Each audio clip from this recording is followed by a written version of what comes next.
Arkadaşlar merhaba. Bugün Trakya'nın Karakovanı'nı yani bu gördüğünüz sepet arıları sizlere tanıtacağız. Yörelere göre farklılık gösterebiliyor. Van'da, İç Anadolu'da, Karadeniz'de kütüğe oyarak yapılıyor. Yine doğuda daha çok yine sepete örerek ince uzun bir şekilde örerek dışını aynı şekilde bizim büyük ihtimalle değerli arkadaşlar fındık dalları gibi dallarla ince uzun bir şekilde yapıp kümbet kümbet daha sonra arkadan gelip kesilerek yapılıyor.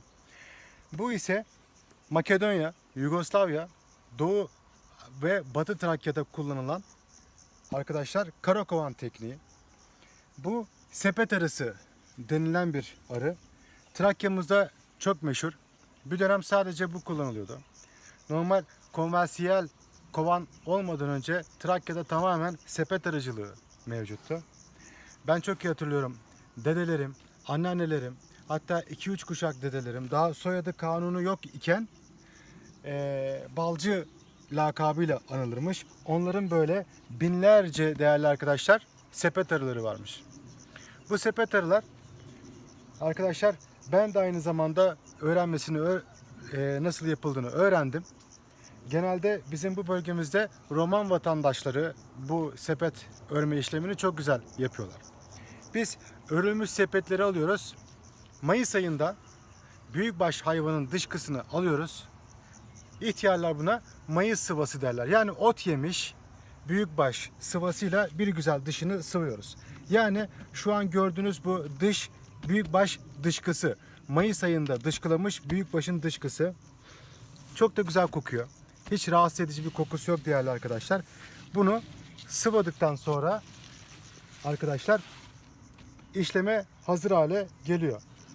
Örneğin benim ileride henüz sıvanmamış olanlar da var. Keşke videomdan önce onları size gösterebilseydim. İleride sıvanmamışları da vardı ama ben şu an size sıvanmış olanları tanıtmaya devam edeceğim. Evet, içini göstermek istiyorum. Biz şu an bundan sepetlerden aktarma yaptık arkadaşlar. Arı daha sonrasında yine bildiğimiz propolisle içerisini kaplıyor ve gördüğünüz gibi bu gömeçleri meydana getiriyor. Şu anda tabii geçen yılın bir sepeti olduğu için bir güvelenme de görüyorsunuz. Ben sadece tanıtmak amaçlı bunu size göstermek istedim. İçinde yine propolis kaplı. Şöyle kokusu çok güzel. Bildiğimiz o mis gibi bal mumuyla propolisin kovanın kendine has bir kokusu. Değerli arkadaşlar, Trakya'da bu sepet arısının avantajı çok büyük. Bizler bunu bu şekilde yapıyoruz.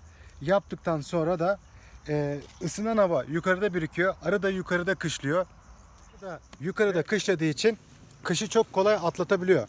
Biz bunun üzerine yani şu kovanın üzerine bir tane böyle kümbet geçiriyoruz ve daha bir sıcak bir form oluşturuyoruz. Yani şapka diyoruz.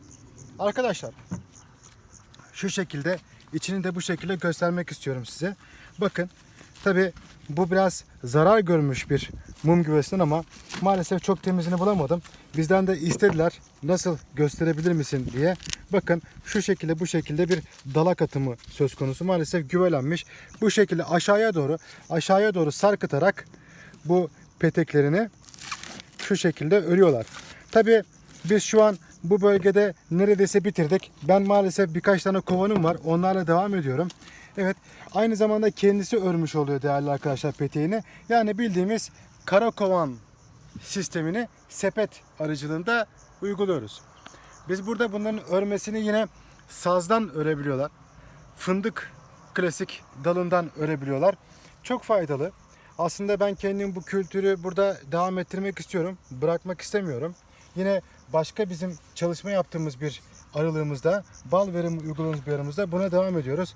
Maalesef bunlar eskimiş olduğu için güve istilasına da uğramış. Ama ben size sepet arısının ne olduğunu, nasıl olduğunu göstermek için, size tanıtmak için gelen birkaç sorum vardı. Onu göstermek istedim. Evet, sepet arılarımız bunlar değerli arkadaşlar.